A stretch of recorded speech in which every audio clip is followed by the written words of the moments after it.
Welcome to the Garadry Show. Caller, what's your question? What height and length of Garadry threshold seal do I need? It depends on the water coming into your garage. For small amounts of rainwater entering the garage, a 1/2 inch or 3/4 inch threshold seal should work. For moderate amounts, go with 1 inch or 1 1/4 inch.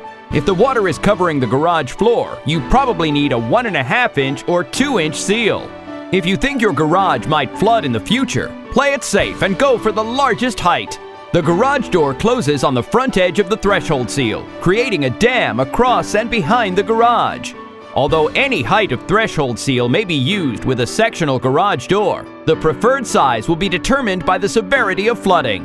To just seal a gap to keep drafts and rodents out, measure the highest part of the gap and choose a threshold seal that's taller. Measure the width of your garage door from the inside with the door closed and add 3 inches to notch around your track and create a tight seal. There are 7 heights and 8 lengths to accommodate most garage doors. What comes with the kit? A length of Garadry threshold seal, black adhesive, side blocks to seal any gaps around the track, and fitting instructions. You'll need a tape measure, hacksaw or utility knife, caulk gun, and a straight edge or ruler to install it. Can I drive over it?